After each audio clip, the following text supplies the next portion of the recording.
Oke, halo guys, selamat datang. Di video ini kita bakal membahas tentang pencatatan hutang menggunakan metode snowball atau bola salju. Jadi di sini kita bakal bayar hutang dengan yang saldonya paling rendah, gitu, atau hutang yang paling kecil sebagai prioritas utama. Tapi misalkan kalau misalnya ada hutang yang sama kecilnya, kita lihat dari bunganya. Ambil bunga yang paling besar. Nah, kalaupun bunganya juga sama besarnya, maka kita lihat dari minimum pembayarannya. Kita ambil yang paling tinggi. Jadi intinya kita itu akan mengusahakan untuk melunasi hutang secepat mungkin. Ya, otomatis kita akan mengutamakan yang paling rendah dulu seperti itu. Jadi efek bola salju di sini tuh pertama dari efek psikologis juga, karena kita kan akan merasa makin pede kalau udah ada hutang yang dilunasi. Selain itu juga dari segi pembayaran. Kayak misalnya kita mengalokasikan dana 3 juta untuk membayar semua hutang seperti itu. Nah, di sini kita kan hutang minimumnya ditotalkan 2.100.000. Seperti itu. Kalau misalnya satu hutangnya udah beres, itu kan yang awalnya dibagi 3 jadi cuma dibagi 2, gitu kan. Misalnya jadi 1,5 juta dengan 1 juta, atau 2 juta dengan 1 juta, seperti itu. Maka kan itu seperti efek bola salju juga, gitu ya.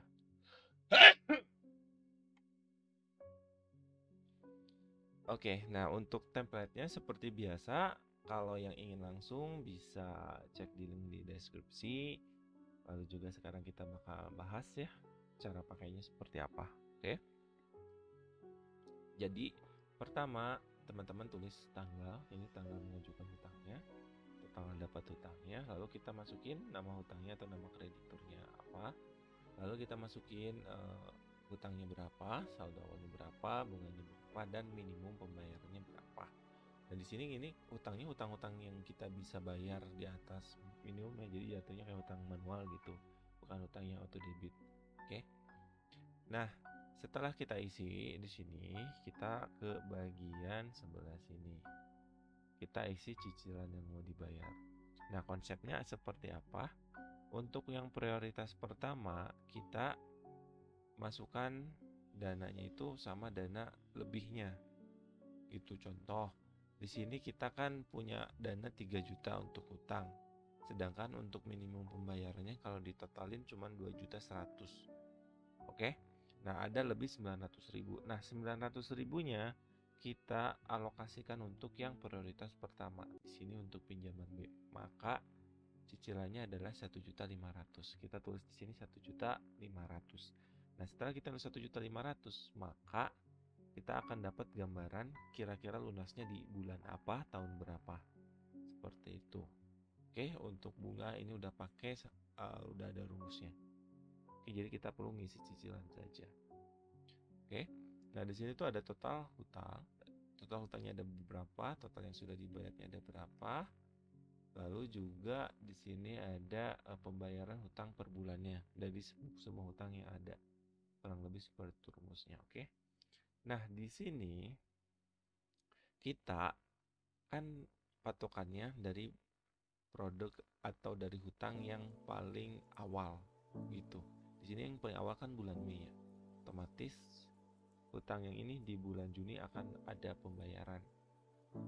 Dan untuk hutang yang lain itu kan dimulainya tuh di bulan-bulan selanjutnya. Seperti itu. Tapi di sini konsepnya kita juga mengalokasikan dana walaupun belum ditagih. Seperti itu.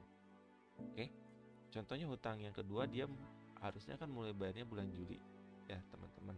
Tapi kita mulai bayarnya di bulan yang ke 2 gitu, bulan Juni. Atau bisa juga kalau misalnya nggak mau, kita ya boleh masukin 0 juga gitu ya.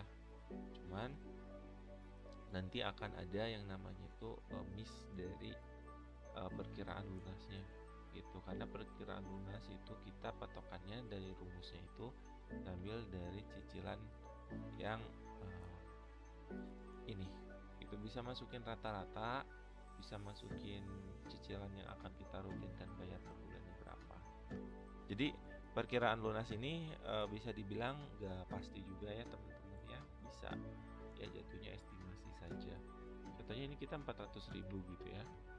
Nah ini hutangnya itu dia beresnya bulan November, tapi di saat kita bayar misalnya sampai bulan November itu, ini dia masih ada sisa 50.000 gitu. Tapi ini kalau misalnya kita yang hutang pertama 1.500.000 kita bayar per bulan, ya estimasinya lunas bulan Oktober gitu ya, dan kita bisa tarik sampai bulan Oktober misal. Nah di sini kita sebenarnya itu udah bisa lunas di bulan September. Di bulan September itu kita justru ada kelebihan sekitar bisa dibilang hampir sejutaan lah gitu ya, atau 700.000 sekian lah. Nah ini kan bisa juga kita pindahin ke yang ini, jadi bisa jadi memang beresnya bulan November gitu. Jadi perkiraan lunas itu hanya perkiraan gitu ya, belum tentu hasilnya itu dia pas banget kayak gitu. Jadi harus diperhatikan seperti itu. Oke teman-teman, untuk pengisiannya kurang lebih ya seperti itu ya. Di sini saya bikin hanya untuk 10 hutang saja gitu. Kalau mau tambah ya tinggal nanti bikin kolom baru lalu nulis di sini gitu. Tapi ya sebisa mungkin ya teman-teman, kita nggak punya hutang yang terlalu banyak gitu ya, atau kalau bisa tanpa hutang sama sekali ya gitu. Jadi kurang lebih ya seperti itulah cara pakainya. Ini diusahakan sesimpel mungkin lah gitu. Oke. Nah, sekarang kita ke bagian penjelasan tentang rumusnya. Jadi di sini nggak saya jelasin cara bikinnya gimana karena tidak ada fitur-fitur yang cukup ribet. Tapi kita karena bikin template biasa terus kita warnain, terus kita kasih border. Hanya seperti itu saja. Paling yang perlu dijelaskan adalah mengenai rumus-rumus yang digunakan gitu ya. Ke bagian prioritas ya teman-teman, rumusnya tuh seperti ini. Jadi intinya adalah kita pakai array formula biar hanya nulis rumusnya satu kali karena dibuat dalam bentuk array. Lalu ini pakai rumus if. Jadi kalau misalnya nih di saldo awalnya dia kosong, kita tulis kosong juga gitu. Karena kadang kalau misalnya nggak dibikin kayak gini, itu bisa muncul kalau angka tuh angka 0 ke bawah, jadi kan nggak enak dilihat, atau nggak error gitu. Kalau error biasanya pakai if error gitu. Jadi kalau terjadi error, apa yang mau dimunculkan kayak gitu. Nah intinya kita ini tuh pakai rumus ini kan ada angka match rank itu untuk meranking ya, jadi untuk meranking gitu. Nah ini tuh ada angka 1000, 100 itu dan 0 itu tuh untuk 1100 gitu. Nanti dikali 1000 dikali 100 ini untuk scoring gitu. Nah ini tuh untuk menunjukkan bahwa perankingan ini itu ada prioritasnya. Yang pertama dari saldo awal, dia kan di kolom D, maka dikali 10.000. Prioritas kedua adalah bunganya dikali 100, baru prioritas ketiga adalah minimum pembayaran, tidak ada perkaliannya kayak gitu. Seperti itu teman-teman. Oke. Match itu dia untuk mengambil ranking itu yang sudah di sort, yang sudah di diatur posisinya, itu yang sudah disortir kayak gitu ya. Ya, jadi intinya rumus itu adalah rumus untuk menentukan ranking berdasarkan beberapa kategori gitu. Kalau misalnya kategorinya cuma satu aja ya tinggal pakai array formula, if dan rank doang. Tapi ini kondisinya adalah kita ada kriteria tambahan. Kalau misalnya saldonya sama, prioritasnya ditambahin prioritas untuk bunganya, lalu ditambahin ke minimum pembayaran, maka rumusnya bentuknya seperti ini gitu ya teman-teman. Nah lalu di sini ada rumus biasa, rumus sum itu adalah penjumlahan juga. Nah ini tuh adalah kita mau ngambil dari nilai max, oke? Max dari perkiraan lunas. Jadi kita ngambil yang paling lama itu. Nah terus di sini ada rumus seperti ini. Nah rumus ini tuh tujuannya adalah kita pengen ngambil list bulan dari bulan pinjaman yang paling awal pengajuan sampai bulan perkiraan lunas untuk hutang yang paling besar, kayak gitu. Itu tujuannya. Nah, otomatis kita ada ngambil min karena kita mau ngambil bulan terendah dari hutang yang diajukan, lalu pakai EOMANS. EOMANS ini fungsinya adalah untuk mencari tanggal terakhir kalau tidak salah dari bulan, gitu ya. Contohnya seperti inilah, kalau misalnya EOMANS kita arahin ke bulan ini, misalnya bulan Mei gitu, terus kita pilih 0, maka hasilnya adalah, nah ini tuh karena formatnya masih ini ya, formatnya itu ngikutin yang di atas ini, format uang, maka dia tanggal 31 ya kan, karena ini tuh mau ngambil tanggal terakhir di bulan sel B5, ini ngambil tanggal. Nah jadi intinya tuh ini tuh akan mempengaruhi dari tanggal akhir bulannya, kayak misalnya Juni ini ngambil tanggal 30 Juni, ini Juli 31 dan lain-lain. Nah, makanya pakai rumus EOMANS gitu ya. Terus ini ada sequence itu adalah untuk ngambil data yang berurutan. Di sini itu tujuannya untuk mengambil data dari beberapa bulan gitu ya. Gitu loh. Jadi untuk dibuat dalam daftar. Jadi kayak misalnya bulan Mei, Juni, Juli, Agustus, September. Nah itu biar muncul itu pakai rumus sequence gitu.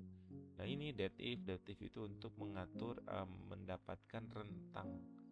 Misalnya Januari dari Mei ke Juni itu kan 1 bulan gitu. Berarti untuk dapat nilai 1 itu bisa pakai rumus dative dengan masukin awal bulannya lalu akhir bulannya. Di sini kan awal bulannya itu dia yang ini, yang Mei ini kan. Lalu akhir bulannya adalah perkiraan lunas gitu. Dan ini pakai M karena kita mengambil patokannya bulannya aja gitu. Terus ini ditambah 1 karena kan kita patokannya mau masukin yang J5-nya juga gitu. Perkiraan lunasnya juga bulannya pengen dimasukin, maka ada 1. Nah kurang lebih seperti itulah. Ya intinya pengen tahu pengen memunculkan list bulan dan bulannya itu bulan terakhir, tanggal terakhir dari rentang bulan pengajuan pinjaman sampai bulan perkiraan lunas. Seperti itu, ini rumusnya ya. Kayak gitu. Nah, untuk rumus perkiraan lunas itu kita pakai rumus yang seperti ini. Yang pertama ini adalah cicilan. Sel cicilan harus lebih besar dari bunganya. Gitu. Nah, ini teman-teman bisa juga diubah kalau misalnya patokannya dari minimum pembayaran gitu ya. Bukan dari bunga, pakai X lookup, mirip-mirip seperti ini, tapi nanti patokannya ke minimum pembayaran. Gitu. Jadi kalau misalnya ini lebih besar dari ini, maka rumus ini yang jalan. Tapi kalau nggak lebih besar dari ini, maka muncul tulisan naikkan cicilan seperti itu. Ini disesuaikan, nanti bisa diedit aja ke pakai X lookup ke minimum pembayaran. Oke. Nah ini kita mau ngambil bulan awal.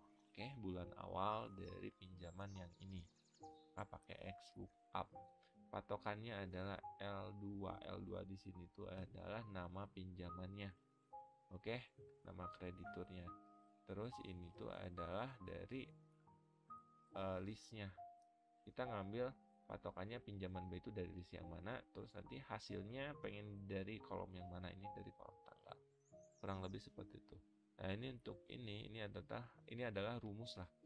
Intinya ini adalah rumus untuk menghitung jumlah bulan berdasarkan dari hutang dan cicilan yang kita akan bayar, seperti itu. Ini tuh adalah natural logaritma natural, seperti itu teman-teman. Oke, ini untuk rumus yang perkiraan lunas. Kemudian ini untuk rumusnya rumus biasa lah ya, ini penjumlahan, ini juga penjumlahan. Dan untuk ini rumusnya saldo awal, saldo di atasnya ya, saldo di atasnya, lalu ditambah bunganya berapa, lalu dikurangin dengan nominal yang sudah kita bayar. Seperti itu teman-teman ya. Nah ini saya bikin tuh hanya sampai 10. Kalau bisa sih teman-teman jangan punya hutang gitu, atau seminimal mungkin ya. Jadi bikin 10, nggak usah banyak-banyak lah. 10 juga udah sangat banyak ya teman-teman ya. Ya, jadi kurang lebih seperti itulah penjelasan tentang rumus-rumusnya.